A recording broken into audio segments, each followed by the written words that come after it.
Hey folks, this is Pat Quinn with the JoBlo Movie Network, welcoming film fans worldwide for another round of Show Me the Sequel. As always, we're focusing on a genre film that never got the follow-up it perhaps deserved.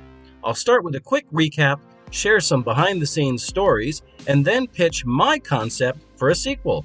So let's take a trip back to the early 1980s when slasher films were carving up the box office and Jason, Michael, and Freddy were the Brat Pack of Horror. But I want to talk about a film that never got the fanboy love that those guys did. Today, the spotlight is on Tobe Hooper's film, The Funhouse. Amy Harper, played by Elizabeth Berge, is the classic slasher film heroine. A quote-unquote nice girl with a bunch of friends who like to party and have sex, so of course they all think she's a big prude. Amy has been set up by her best friend Liz on a blind date with Buzz, your standard high school jock played by Cooper Huckabee, who was 30 years old at the time of filming. Along with Liz's boyfriend Richie, the four teens head out for a night of thrills at the local carnival that's in town for the weekend. Buzz lives up to his name and breaks out a joint to get them in the mood. Over the course of the night, they go on some rides, watch a magic act, and check out a freak show that includes a deformed baby floating in formaldehyde. They also get their palms read by a gypsy fortune teller played by Sylvia Miles. Meanwhile, Amy's 10-year-old kid brother Joey has snuck out of the house and has also made his way to the carnival. He hits all the rides on the fairway, including the Funhouse, which is a dark ride with cars on tracks that takes little Joey past all sorts of animated skeletons and demons. There's even a creepy guy wearing the world's worst Frankenstein mask operating the ride.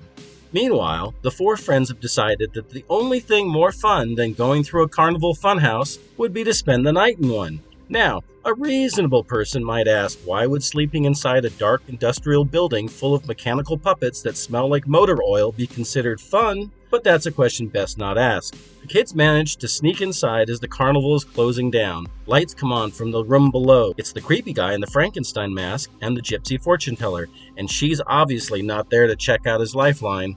Once they agree on a price, she gives him a very personal kind of palm reading.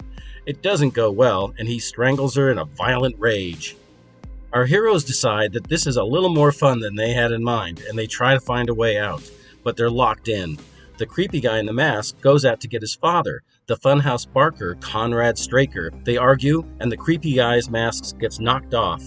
He's a deformed monster like his little brother, the baby on display in the freak show. That's when Straker hears the four kids above. He knows they've seen the fortune teller's body. He also discovered that Liz's boyfriend Richie has stolen all the money from his lockbox. Straker and his deformed son begin to stalk the four kids through the funhouse, picking them off one by one until, you guessed it, only Amy, the nice girl, is left alive. The final sequence is great, so I'll let you find out what happens in the end.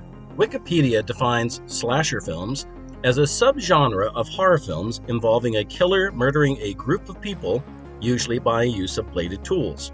Google's dictionary gets even more specific. A horror movie in which victims, typically women or teenagers, are slashed with knives and razors. The golden age for slasher films is generally considered to be between 1978 and 1984, starting with the granddaddy of them all, Halloween. But it was the 1980 release of Friday the 13th that really got Hollywood's attention. Suddenly, the market was flooded with scripts about mass killers terrorizing horny teenagers, which meant that 1981 was a banner year for slasher films. Along with sequels to Halloween and Friday the 13th, there were big-budget studio releases like The Fan, starring Lauren Bacall and James Garner, and Eyes of a Stranger, featuring the film debut of Jennifer Jason Leigh and actress Lauren Toos, who you might know better as Julie from The Love Boat. But it was the down and dirty grindhouse features which packed America's drive-ins. Titles like The Burning, Deadly Blessing, Don't Go in the Woods Alone, Graduation Day, Hell Night with Linda Blair, My Bloody Valentine, Night School, and The House Where Death Lives. 1981 even saw the release of the first slasher movie spoof, Student Bodies. Needless to say, Universal Pictures wanted their own slice of the slasher pie, so they optioned a script written by Larry Block called The Funhouse. The director they eventually hired was Tobe Hooper. Tobe Hooper made his first film in 1969, an ultra-low-budget feature called Eggshells. It focused on a commune of hippies living in Austin, Texas, who discover something weird living in their basement.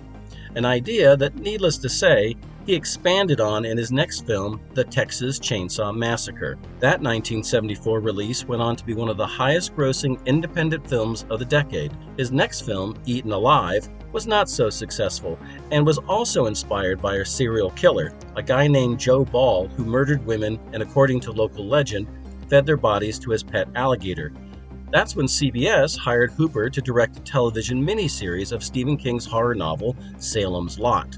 The show got great ratings, and an edited version was released theatrically in the foreign market. It was that success which led to Universal hiring Tobe Hooper to direct The Funhouse. Shooting took place in Miami and other sections of Dade County, Florida. The cast included Kevin Conway, who only agreed to be in the film if he could play 3 different roles: the freak show Barker, the strip show Barker, and Conrad Straker, the Funhouse Barker.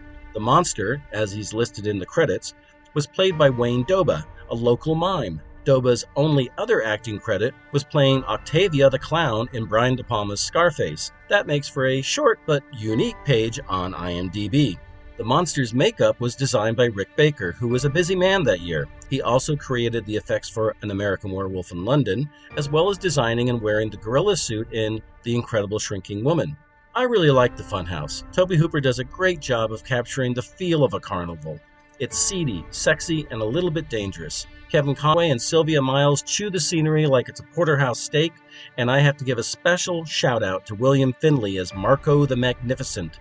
He only has the one scene performing a drunken magic trick, but it's a Tobe Hooper channeling David Lynch moment. The carnival, like the circus, has always struck me as a great setting for a horror film. So it's surprising how few titles are out there. A handful are classics, like Todd Browning's 1932 production of Freaks, or the 1962 film Carnival of Souls.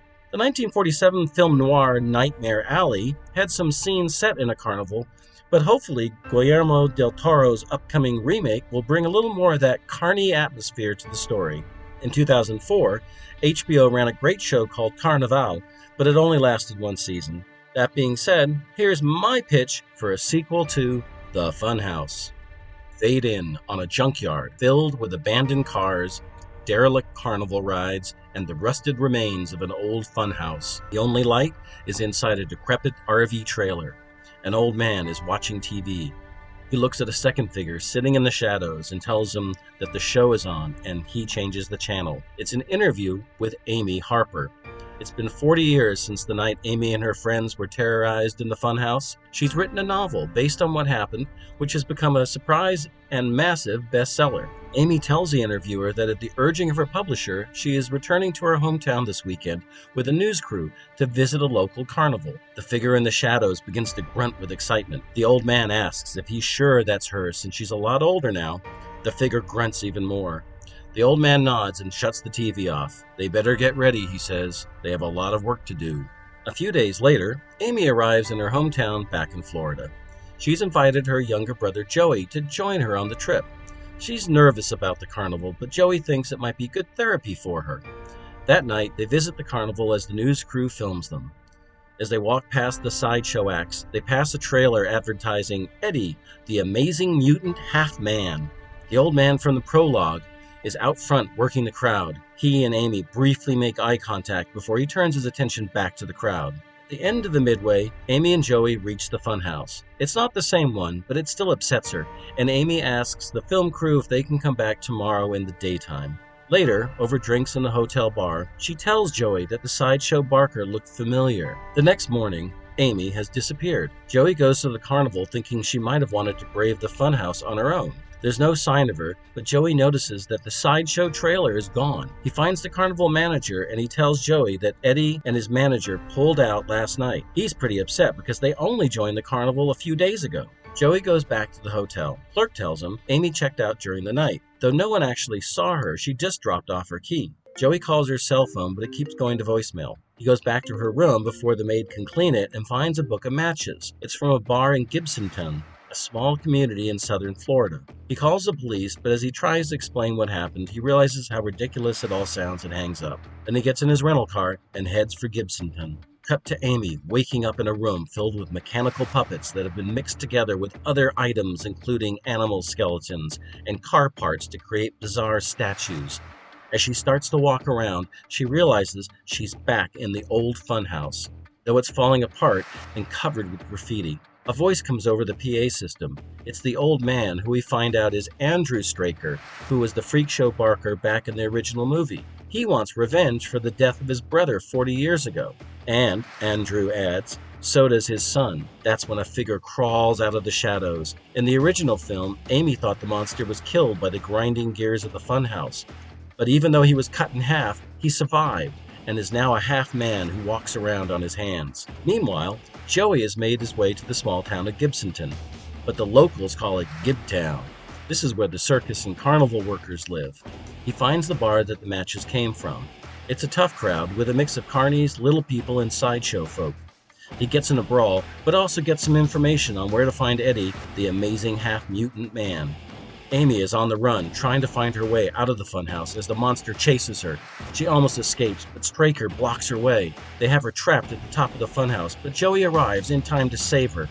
They trap Straker and the monster inside and use the bar matches to light up the propane tanks. The funhouse explodes into a fireball as Joey and Amy dive for cover. And there you go. That's my pitch for a sequel to the Funhouse.